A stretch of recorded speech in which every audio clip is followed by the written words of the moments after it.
नमस्कार दर्शक बंधुरा लिपिस किचेने आपनादेर स्वागत जानाई। आज एकदम अनुष्ठान बाड़ी स्टाइले दारुण मुचमुचे कुरकुरे एकटी स्नैक्सेर रेसिपि निये हाजिर हयेछि। आशा करछि आपनादेर भीषण भालो लागबे। प्रथमे बैटार बानिये नेওয়ার জন্য একটি বড় বোলের মধ্যে নিয়ে নিচ্ছি 3 চামচ ময়দা, নিয়ে নিচ্ছি 2 চামচ চালের গুঁড়ো আর 2 চামচ কর্নফ্লাওয়ার।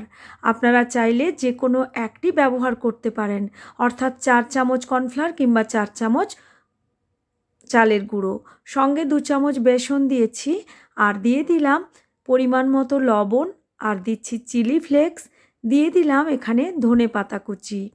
অল্প অল্প জল দিয়ে একটি মসৃণ ব্যাটার তৈরি করে নেব, তবে জলটা একসঙ্গে দেব না, তাতে করে ব্যাটার পাতলা হয়ে যাওয়ার সম্ভাবনা থেকে যায়। অল্প অল্প জল দিয়ে ব্যাটারটা তৈরি করে নিয়ে তারপর আপনাদের দেখিয়ে দেব ব্যাটারের ঘনত্ব ঠিক কেমন রাখতে হবে। খুব ভালো করে সমস্ত উপকরণ মিশিয়ে নেওয়ার পর এখন এখানে দিয়ে দিলাম 2 চামচ বাটার মেল্ট করে আর দিয়ে দিচ্ছি 2 পিঞ্চ মতো খাওয়ার সোডা বা বেকিং সোডা। খুব ভালো করে মিক্স করে নিলাম। এবার আমি আপনাদের দেখিয়ে দিচ্ছি এই ব্যাটারের ঘনত্ব ঠিক কেমন হবে। আশা করছি আপনারা দেখে বুঝতে পেরেছেন। ঠিক এরকম ঘনত্বের ব্যাটারটা বানিয়ে নিয়ে একপাশে সরিয়ে রেখেছি। এখন এখানে নিয়ে নিচ্ছি প্রায় 2 মুঠোর মতো ডাঁটি সমেত ধনেপাতা, সঙ্গে 3টে কাঁচা লঙ্কা দিয়ে দিলাম আর দিচ্ছি 1/2 ইঞ্চ পরিমাণ আদার টুকরো। এখানে 5-6টা কাজু বাদামও দিলাম আর নিরামিষের দিন ছাড়া অন্য দিনে বানালে আপনারা 3 কোয়া রসুনও দিতে পারেন। দিয়ে দিলাম একটি গোটা পাতিলেবুর রস, তাতে করে এটা খুব মুখরোচক হয় খেতে। পরিমাণ মতো লবণ দিয়ে এবার এই সমস্ত কিছুকে বেটে নিচ্ছি, তবে খুব বেশি মসৃণ করে না বাটলেও চলবে, ঠিক এভাবে বেটে নিতে হবে। আমাদের এই চাটনিটা তৈরি হয়ে গেছে। এবার এখানে আমি নিয়ে নিয়েছি 300 গ্রামের মতো পনির। পনিরটাকে এভাবে কেটে নিতে হবে, পাতলা পাতলা স্লাইস করে। আর প্রত্যেকটি স্ন্যাক্সের জন্য যেহেতু আমাদের 2টো করে পনিরের টুকরো লাগবে, তাই জোড় সংখ্যায় পনিরগুলো কেটে নিতে হবে। দেখুন ঠিক এভাবে পাতলা পাতলা করে সমস্ত পনিরগুলো কেটে নিয়েছি।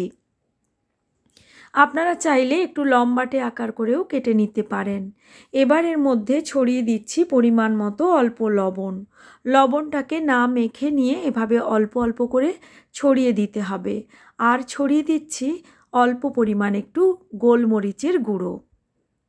পনিরে লবণ আর গোলমরিচ ছড়িয়ে নিয়েছি। এবার এখানে আমি একটা পনির পসিন্দা তৈরি করে নিচ্ছি। একটি টুকরো নিয়ে তার উপরে এভাবে যে ধনেপাতার চাটনিটি তৈরি করেছিলাম সেটি এভাবে দিয়ে দিলাম আর তার উপর আরও একটি পিস দিয়ে একটি পনির পসিন্দা এভাবে তৈরি করে নিতে হবে। এভাবে আমি সমস্তগুলো তৈরি করে নেব। তৈরি করা খুব বেশি কঠিন কোনো কাজ নয়। এগুলো এভাবে দিয়ে দুটো পনির দিয়ে মাঝখানে এভাবে চাটনি দিয়ে তৈরি করে রেখে দিতে হবে। সমস্তগুলো তৈরি করে নিয়েছি। এখন এগুলো ভাজবার জন্য আমি নিয়ে নিয়েছি তেল গরম করে। কড়াইতে তেল গরম হচ্ছে, এদিকে দেখুন আমি এভাবে প্রত্যেকটা পিসকে ব্যাটারে ডুবিয়ে নিচ্ছি।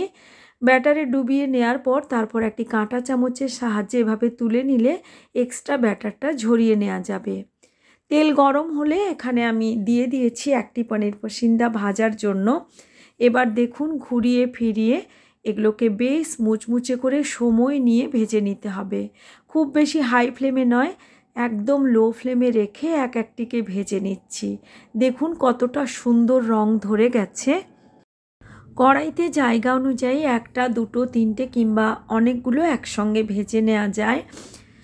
আমি এখানে খুব কম তেল দিয়ে ভাজা করছি, তাই 2টো 1টা করেই ভেজে নিচ্ছি, বেশ কম ফ্লেমে রেখে একদম মুচমুচে করে। এভাবেই সমস্তগুলো ভেজে নিয়েছি। দেখুন কতটা মুচমুচে হয়েছে, খেতেও কিন্তু দুর্দান্ত হয়।